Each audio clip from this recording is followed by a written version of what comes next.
Jesús unos fariseos y para ponerle una trampa le preguntaron, ¿le está permitido al hombre divorciarse de su esposa por cualquier motivo?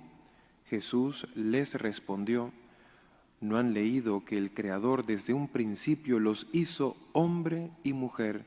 Y dijo, por eso el hombre dejará a su mujer, por eso el hombre dejará a su padre y a su madre para unirse a su mujer, y serán los dos una sola cosa, de modo que ya no son dos, sino una sola cosa. Así pues, lo que Dios ha unido, que no lo separe el hombre. Pero ellos replicaron, entonces, ¿por qué ordenó Moisés que el esposo le diera a la mujer un acta de separación cuando se divorcia de ella? Jesús les contestó, por la dureza de su corazón, Moisés les permitió divorciarse de sus esposas, pero al principio no fue así. Y yo les declaro que quien quiera que se divorcie de su esposa, salvo el caso de que vivan en unión ilegítima y se case con otra, comete adulterio.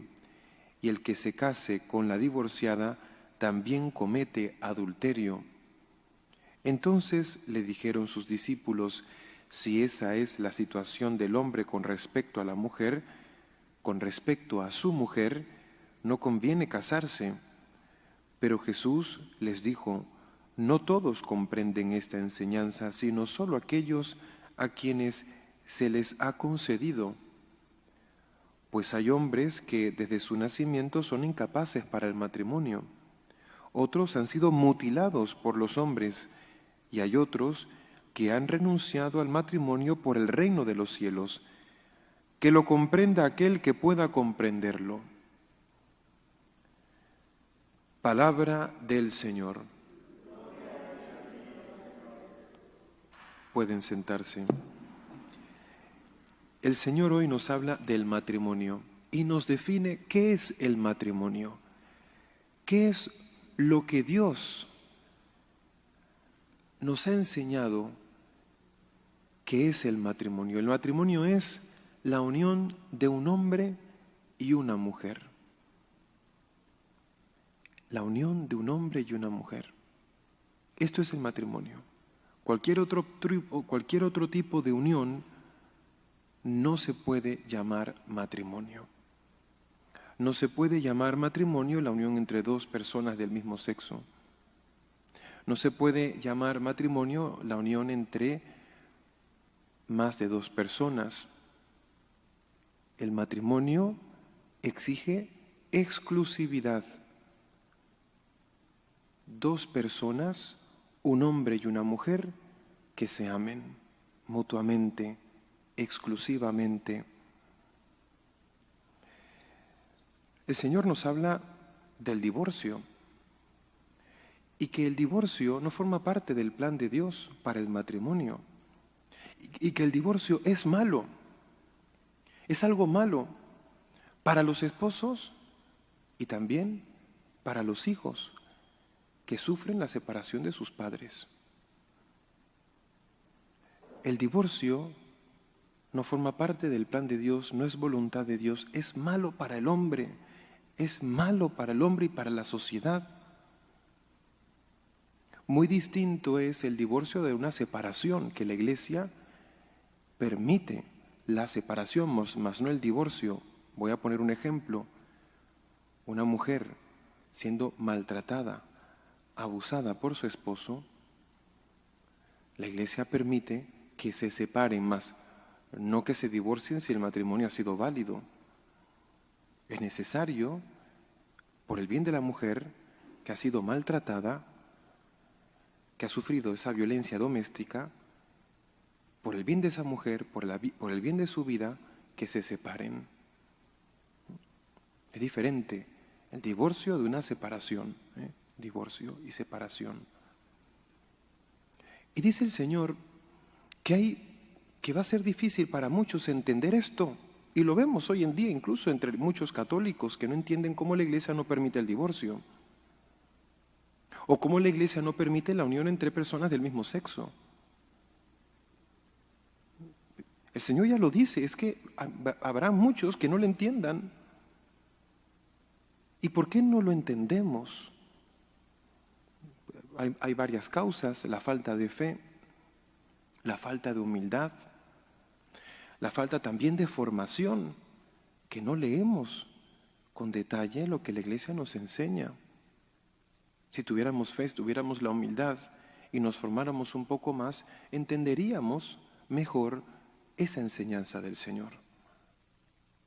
Pero también es difícil que muchas personas hoy en día entiendan lo que es un matrimonio y sobre todo la indisolubilidad del matrimonio, que es esa alianza matrimonial que no se rompe. Eso significa la indisolubilidad matrimonial. Hay un vínculo que no se puede romper y que solo la muerte rompe ese vínculo. Hay personas que no entienden la indisolubilidad del matrimonio porque vivimos en una cultura de lo provisional, una cultura líquida, una cultura que no enseña la fidelidad, una cultura en la que no se enseña una madurez afectivo-sexual. Si hay personas que carecen de esta madurez afectivo-sexual, ¿cómo van a ser fieles en su matrimonio? ¿Cómo van a vivir esa alianza matrimonial hasta el final? Si no han madurado en su psicología, en su carácter, en su sexualidad, en su afectividad, en su espiritualidad. Nadie les ha enseñado a amar. Nadie les ha enseñado a convivir. En una sociedad líquida donde es cada vez más difícil tener compromisos, ¿cómo se va a entender que la unión entre los esposos es indisoluble? Es decir, que no se puede romper y que tienen que perseverar hasta el final amándose mutuamente y siendo fieles mutuamente. Es difícil. En una cultura como en la que estamos, cada vez más difícil. No podemos, cada vez los jóvenes les cuesta tener relaciones estables. Luego también dice el Señor que muchas personas no van a entender que se consagren a Dios y que no se casen. Lo dice el Señor en el Evangelio. Hay hombres que deciden no casarse por el reino de los cielos. Y dice el Señor, que lo comprenda aquel que pueda comprenderlo. Habrá muchas personas, incluso en la iglesia, que dicen, pero ¿cómo no dejan que un sacerdote se case o que no lo van a entender? El Señor ya lo dice, no van a entender. Solamente se puede entender de la perspectiva del amor.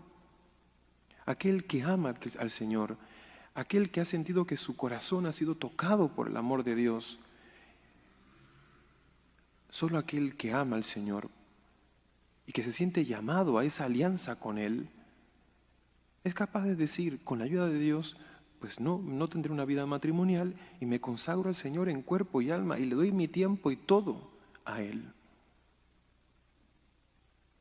De verdad, tenemos que aceptar que habrán personas que lo entiendan y no lo entiendan, personas católicos que se opongan a la disciplina de la Iglesia, que los sacerdotes tienen que ser célibes, y personas que no entiendan que hayan hombres y mujeres que se consagran a Dios, como los religiosos, las religiosas, las monjas, los monjes. Porque para entenderlo uno tiene que tener amor. Para entenderlo uno tiene que ponerse en lugar de esa persona que ha decidido, por amor de Dios, dejarlo todo y entregarse totalmente a Él. Porque el Señor nos ilumine para que podamos con humildad aceptar sus enseñanzas y realmente comprender que sus enseñanzas son buenas para nosotros. Que el Señor nos ayude también no solamente a entender el matrimonio, lo que significa esa fidelidad que exige el matrimonio, esa indisolubilidad matrimonial, esa alianza, sino que también nos ayude a defender el matrimonio. Porque defendiendo el matrimonio defendemos la familia. Y defendiendo la familia, defendemos la sociedad, la estabilidad en la sociedad. Y también que el Señor nos ayude a valorar que muchos hombres y mujeres lo dejan todo para dedicarse en cuerpo y alma a Cristo y a sus hermanos. Y que sepamos también cuidarles, orar por ellos, asistirles con nuestra oración, con nuestros afectos, con nuestra compañía y apoyarles y sentirnos de verdad orgullosos que en tu familia, por ejemplo, llegues a tener un sacerdote, un religioso, una religiosa. Qué bueno que hayan personas que decidan consagrarse en cuerpo y alma al Señor. Qué bueno, hay que seguir rezando por ellos y hay que seguir rezando para que haya más vocaciones a la vida sacerdotal y religiosa. Algunos lo comprenderán, algunos no. Pues bueno, ya el Señor lo dijo y no tenemos que sorprendernos de que hay algunos que no lo entiendan. Pues que el Señor nos ayude, que así sea.